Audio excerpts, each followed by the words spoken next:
All right. Well, I'm sorry to not be with everybody in person or in Zoom, I guess. Uh, I'm traveling actually on my way to Switzerland to give a series of lectures, which I'm very excited about.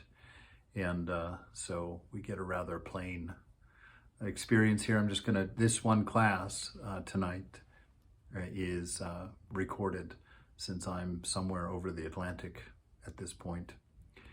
Anyway, we're looking at the Imitation of Christ and just exploring a deeper spirituality by, taking the knowledge that we have from the collective study of spiritual life from around the world and throughout the ages.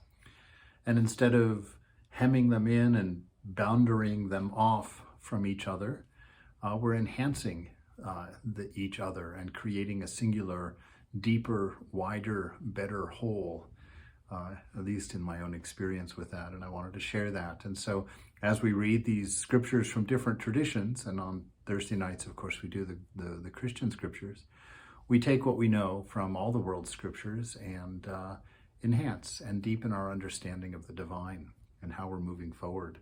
So we're on chapter 15 on works done from the motive of charity. And charity is an inner virtue. It's not just an act. It's actually how we do our act. It's an act done in service with love. That would be charity. And so he says, never is evil to be done for any worldly gain, nor for the love of any human being. Basically, he's saying there is never a good reason to propagate evil. And what is evil? I mean, evil is egoism. Evil is serving yourself, your lower self, your body-mind self, your ego self, and placing that ego self in its importance above others around us and serving it. That selfishness, that is vice. Vivekananda says that the way you can tell the difference between virtue and vice is that virtue is anything that leads you towards oneness. Anything that sees that where you see the divine in something or in everything. It's that movement toward unity, that movement toward oneness, a diversity in that oneness, mind you. It's not a oneness of sameness, but it's a oneness of diversity knit together in pure love. And so that is how we find our unity in the divine. It's not in a fascist imposing of a singularity on the whole. It maintains the diversity of the divine creation, the diversity of peoples, the diversity of experiences, the diversities of histories and customs and cultures, and knits it all together in a divine love, where we see the divine seed in each other, regardless of those differences, and we speak to and serve that divinity in each other. And that's the opposite of egoism. And so when we do our acts of charity, our acts of service, which should come spontaneously if you're doing your spiritual life in the right way, it shouldn't be a planned or even thought about thing. As you purify your mind, removing the sense of me and mine from your thoughts and from your actions, that you will then naturally become a giving and caring person, because it's what your nature is. Your nature is the image of God placed within you. And so he's saying that there's no good reason, whether it's for the love of another person or whether it's for a worldly gain, for getting something from it. So we don't practice that way. We don't live in this world to get or to grab. For the fundamental reason, the very self-evident reason, is that we come into the world with nothing and we leave the world with nothing. And so the idea that we came here to get something is absurd. We came here to express divinity, our innate, natural divinity of a pure love and a pure wisdom through being. He goes on to say, but there are times when a good deed may be deferred for the benefit of one who is in need, or it can be changed to a better deed. In that way, the good planned is not undone, but rather is transformed into something better. An interesting point. I don't know what he had in mind when he made that point, that you can defer good to do something better, relating it to not doing evil. So you can put off doing a good deed if there's a reason that it can't be done, or if it's going to turn into a better deed by waiting. So I'm not sure. If you have any deeper insight on why he would make that distinction or that addition, feel free to mention it. I would be very, very happy to read your ideas. Without charity, the outward deed is worthless, but whatever is done out of charity, no matter how small and insignificant, is profitable in the eyes of God, who looks not so much at what we do as to the love with which we do it. This is a phrase that you can find verbatim from the mouth of Brother Lawrence in the Practice of the Presence of God, that it's not what we do in this world, it's how we do it. And that's a very important distinction. You know, it's the best way to get through a midlife crisis in the sense that, you know, you turn out, I'll describe my own midlife crisis, as it were, back more than a decade ago, good Lord, when I turned 45 and I was just laying there in bed one night falling asleep, and it occurred to me for the first time in my life that I probably had fewer years ahead of me than what I had behind me. And that was a real switch in thinking, because I had lived my whole life up until that point with a huge, seemingly open-ended future. It didn't seem like it would ever end. And so everything that I did was always about what do I want to be when I grow up? What do I want to do and accomplish in this world? And, you know, somewhere in your 40s, you wake up one day and you go to work in your cubicle farm and you look around and you're like, wow, this is it? I had such bigger dreams and bigger hopes. And if we think about what we do, that's the dilemma. It's never going to be enough if you're looking for satisfaction in what you do. That this world just isn't put together that way. And so the divine is giving you a very important clue here for a fulfilling life, that no matter what it is that you do, if you do it with charity, if you do it with love, if you do it as worship, as service to the divine through your efforts, then it's a benefit to you. There's fulfillment in that. You're going to love your life. Yeah, you know, I used to work in a human resource office some 30 years ago, and I was the computer technician. And, you know, when that idea first occurred to me, you know, going to work, because exactly that, it was a cubicle farm, and there we all were doing our thing. And, you know, I decided, because I was at that time, you know, just beginning out in my spiritual life, I was thinking to myself, well, I'm really a spiritual seeker, which means I'm looking to see the divine in everything, in everyone, and to respond accordingly. And so instead of going to work with the idea that I'm a computer engineer here doing these things for computer engineering's sake, because when I looked at my job that way, I realized, gosh, 6 months after I retire, everything that I've worked on in my life is going to be obsolete. That's the nature of computers. Things are always changing at such a rapid pace that whatever you create gets left behind so quickly. And so, of course, that added to that angst of middle age, you know, thinking that my contributions would count for nothing, probably less than a year after I retired. And so I changed my tack. I thought, no, I'm here to love. I'm here to care. I'm here to well, in another Christian term, to be an ambassador of the divine. You know, just to see these people as my family, to see all these people that I work with as brothers and sisters, and to be there for their betterment, not just my job, but to do my job in such a way that people know that I care. You know, so I would spend a lot of time just chit-chatting with people and finding out how they were and what was going on and remembering what they told me. You know, if their son was sick, to remember to ask about them and to care about them and offer help and that kind of thing. And in that way, it takes away the notion of success from what you're doing, and it proves that a fulfilling and happy life comes from the how things are done. That you do them with a motive of love for what you're doing, and a service of the people that you're working with, the service of the divine spark within them. And to know that the Mother, the Divine Mother God, has placed you here, wherever you are, for your benefit, and it's the best place for you to be in this moment. And so to settle into that, turn on that inner light, that charity of caring and giving, and serve.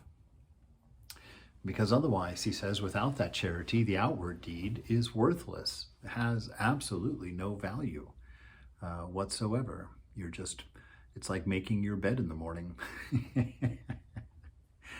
I did that every day, do that every day of my life.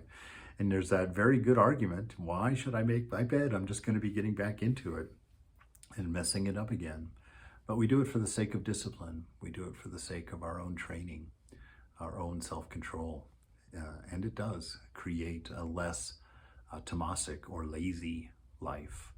It stops that inertia from growing in our life.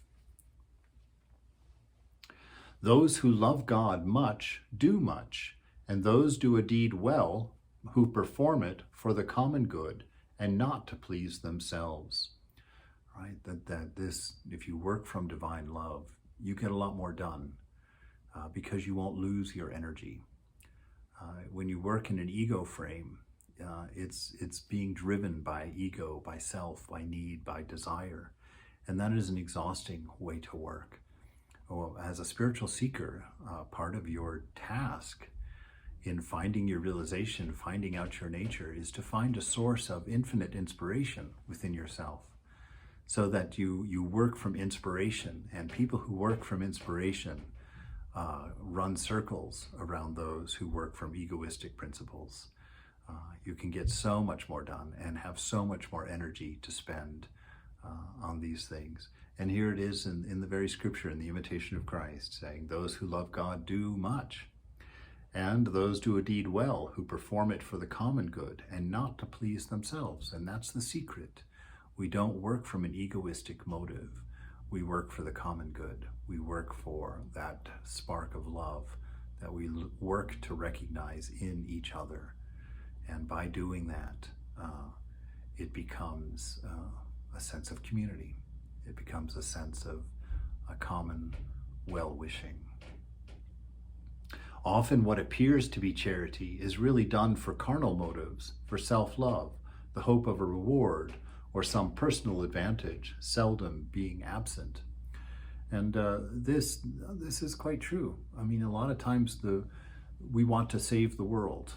We have that hero complex. It's kind of built into us in American mythology. If you look at our movies, it's very rarely about teams of people. Sometimes it is, but more often it's the singular hero who's born for a purpose, who's unaware of his greatness, who discovers his greatness, and it's a surprise to him. And because of that egoless state, he rules the world, helps, fixes the world. All of our great heroes are that way. And so we have to be careful as to the why that we're doing things. And why be careful about it? Who cares if a good deed's being done? Just let it be done. In one sense, that's true. It's better to do something good. If you can't do it with a pure mind, if you can't do it with selflessness inside, just recognize that and keep going. You don't not do something because you can't do it from the right motive. You just recognize in yourself that you're doing this for name and fame, or for some glory, or to make yourself feel good, or to prove you're a good person to yourself. Whatever reasons you come up with in there, they're fine. Do the good deed and work on cleansing your mind, work on purifying your ideals so that they're not egoistically motivated. And just that awareness is enough. Once you name a fault inside, that's usually enough, because our nature isn't built of that. Our nature is built of inspiration, of love. And so noticing your wrongdoings, noticing weaknesses, or noticing wrong thinking is most of the time enough for taking care of it. It really depends on how deep that habit of thinking is in you. If you've been terribly selfish your whole life, then of course you're not going to be able to do a good deed just like that. It's going to take some time, some inner work, to sort that stuff out, because you have to realize a little bit who you are. You have to really find that image of God within, that shrine in the heart where love resides. You have to find that place. It is a place within you, and it's accessible to you beyond mind, which means to quiet your mind a bit, or to focus your mind on the presence of love, the presence of God and life around us. And, that will help to purify our actions. And so to the best of our ability, we try and do things out of selflessness.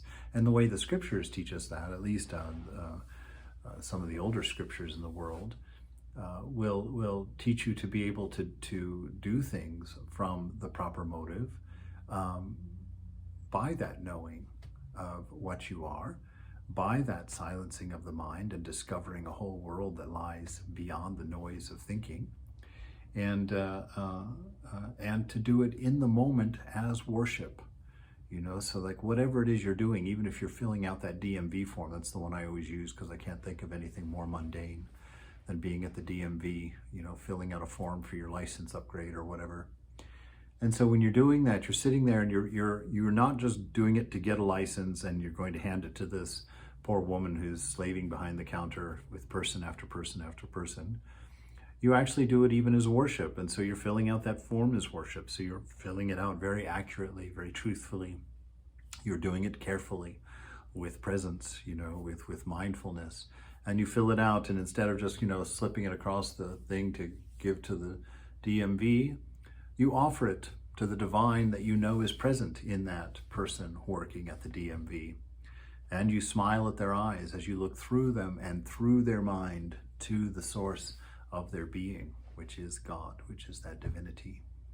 And so then you hand that paper over, you make an offering of what you've just completed in your focus and in your best in the moment.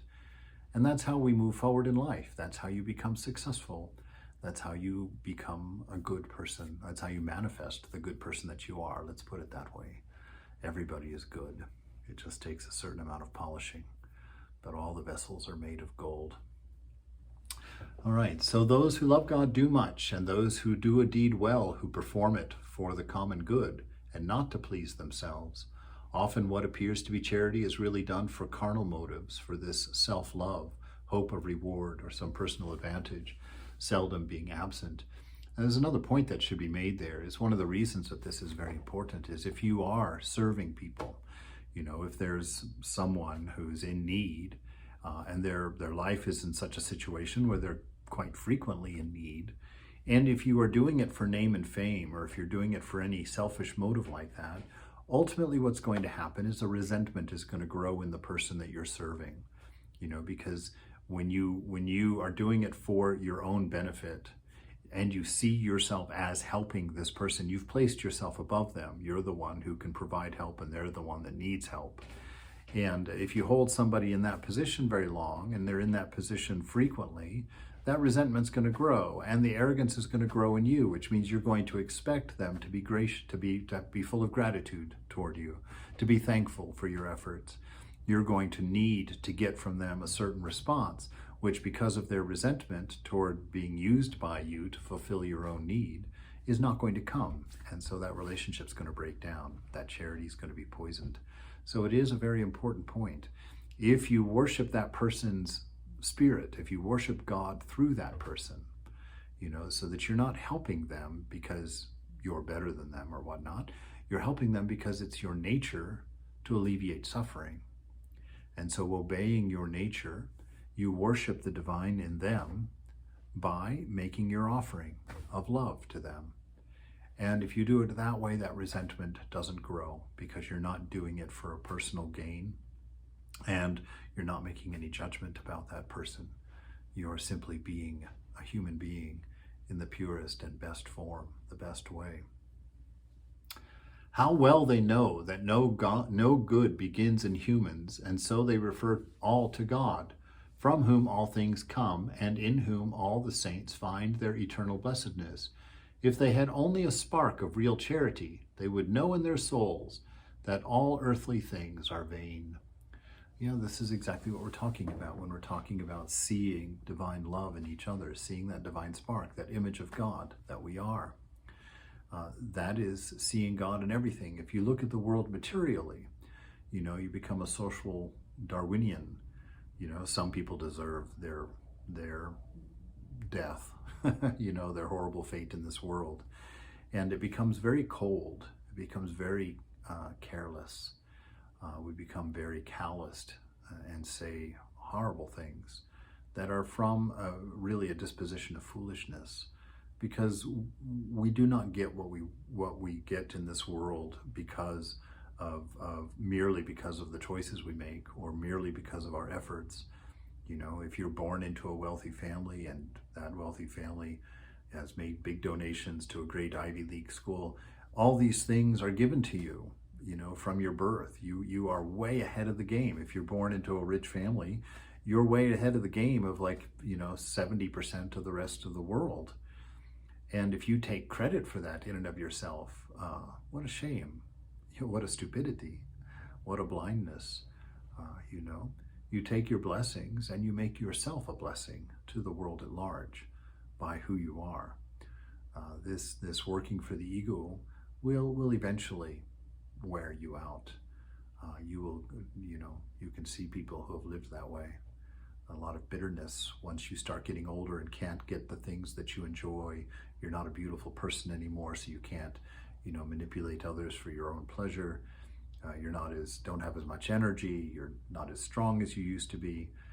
You find yourself in an old folks home, and if you are used to, doing to get and running after your desires and your pleasures your whole life, old age is going to hold a lot of bitterness for you, a lot of fear for you. But someone who has learned to love, just think of those grandmothers and grandfathers who are loving people in your life if you've met them, and just see what an inspiration they are. People who have learned to love, people who have learned to be selfless, people who have learned to care, who have found out that it is their nature to alleviate suffering. Those are the warm-hearted grandmothers that make this world worthwhile. It is the presence of divine love in this material world that give it any meaning at all. Without the presence of pure love, without the presence of an ideal of love in this world, there's not a whole lot meaningful in the world without that. And so this is why this person in particular is writing this. This saint is writing this. He's saying, know that without God, this world is vain. There's no point to it. If you are just material, there is nothing for you, because you will die and leave it all anyway. So it is pointless in that approach. Chapter 16, on bearing with the defects of others. This will be very similar with bearing with the defects of your own self, because you have to watch those as well. There will always be defects in ourselves or others which we cannot correct. These we simply must tolerate until God in his goodness sees fit to change things. After all, this may be the best possible way to prove our patience, without which our good qualities are not worth much. Nevertheless, you must pray earnestly that God in his mercy will help you to bear these impediments with patience.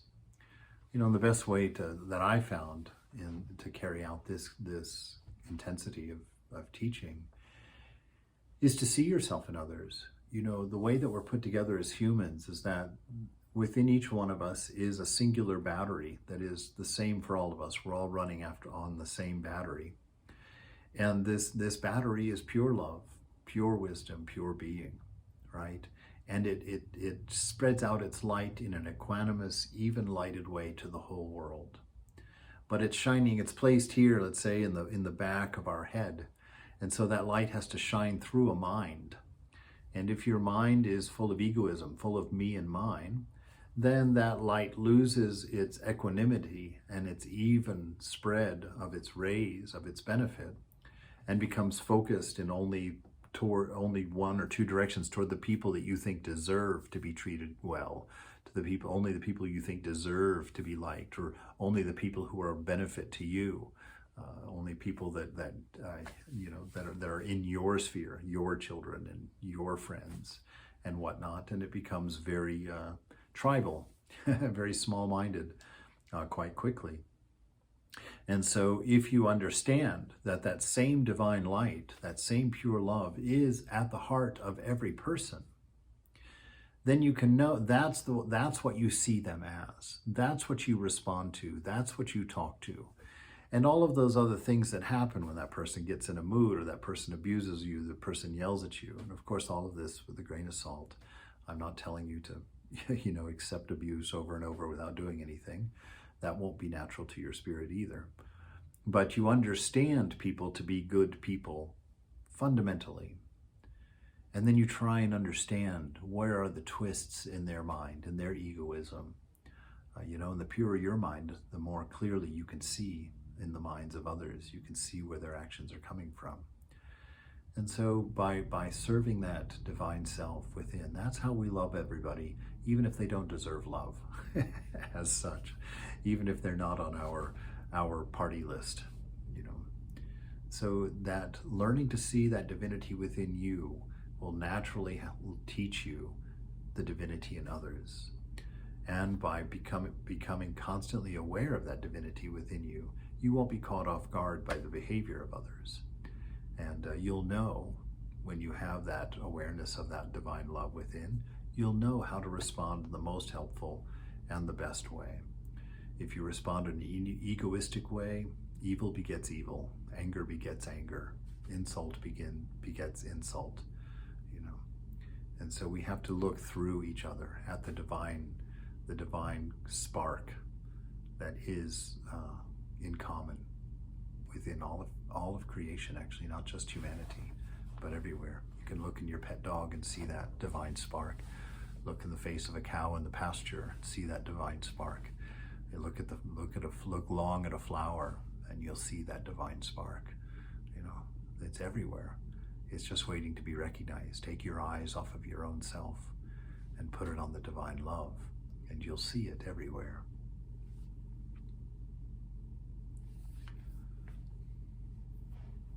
If once or twice you have warned someone and that person does not comply, do not contend further with such a one, but leave all in the hands of God, that his will be done, and that he will be glorified in all of his servants, for he knows well how to turn evil into good. This brings up that idea in the Vedantic scriptures. There's this idea of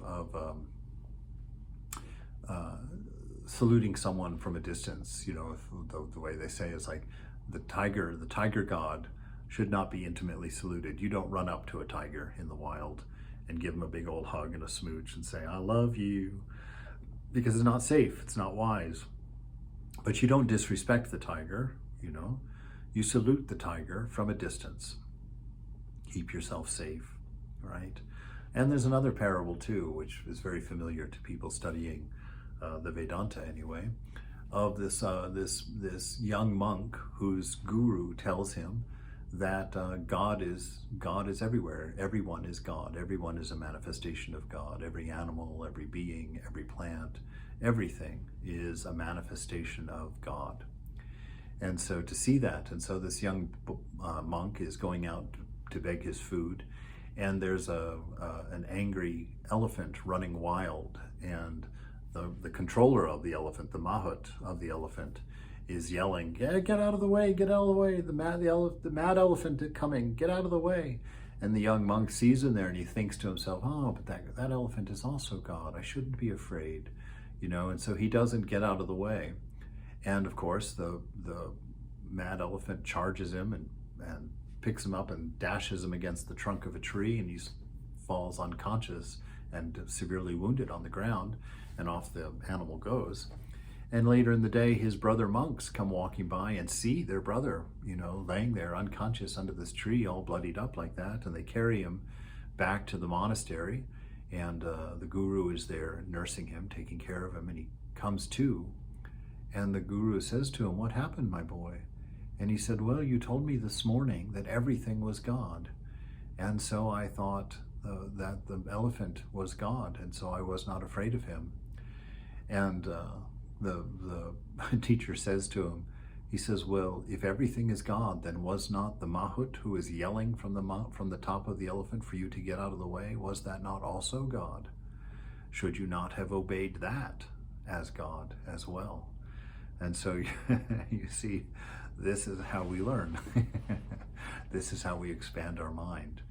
And this is how we get along in this world with love. Learn how to be patient in enduring the faults of others, remembering that you yourself have many which others have to put up with. If you cannot make yourself be what you would like, how can you expect another to be as you would like? We wish to see the perfection in others, but not to correct our own faults. And this again is that self-awareness. By doing your inner work, by learning about the nature of your own mind and the way that it functions, and you begin to see your own faults. And actually, there's that old saying, a baby sees no thief, that you have to have the idea of a thief or thievery within yourself in order to see it in someone else, because we can't actually see the minds of others. We can only see their actions and then project our own motives, our own ideas of their mind on them.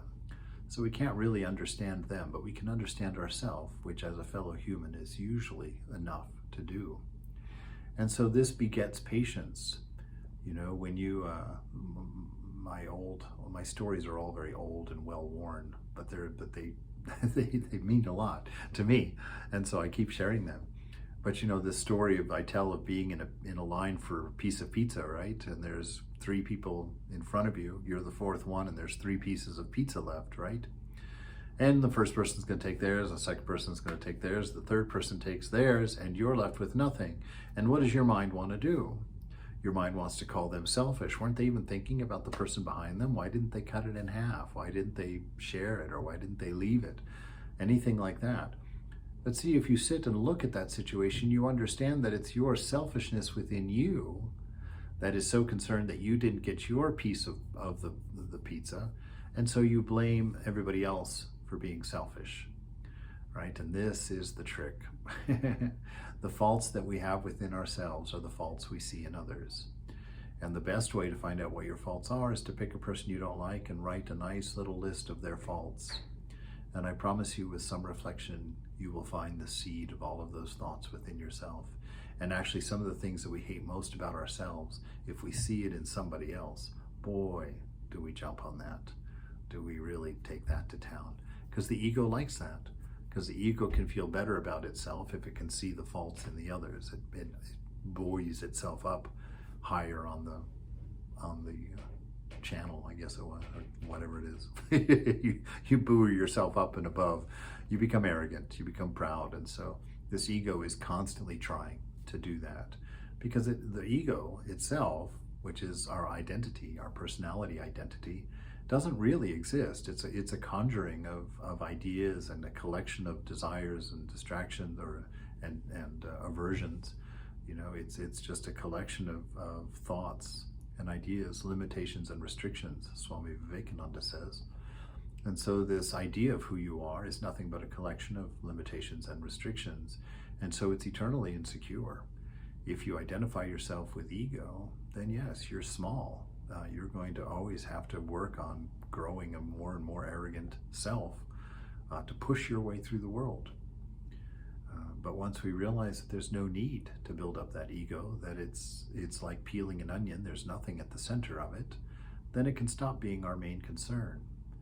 And our main concern becomes manifesting our nature, becomes manifesting pure love, which is what we are, which is true and has an existence and has a meaning and has a value in and of itself from what it is and nothing more.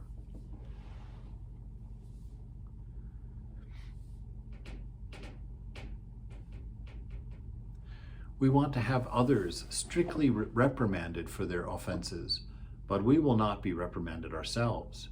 We are inclined to think the other person has too much liberty, but we ourselves will not put up with any restraint. There must be rules for everyone else, but we must be given free rein. It is seldom that we consider our neighbor equally with ourselves. If everyone was perfect, what would we have to endure for the love of God?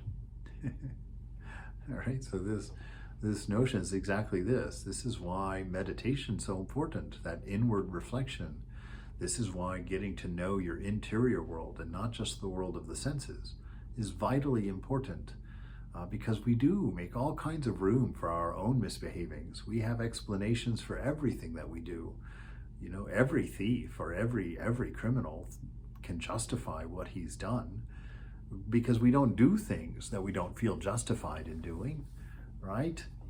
But that story can get out of whack pretty quick in coming up with narratives that give you privilege, that give you license, right? And so it's dangerous to not be self-aware. It's dangerous to the welfare of everyone, for you not to recognize your own faults and to own them, and through that awareness of them, allow them to be dropped. That's where renunciation comes in. After the discerning, which is that awareness within, after the awareness of your faults comes the renunciation of your faults.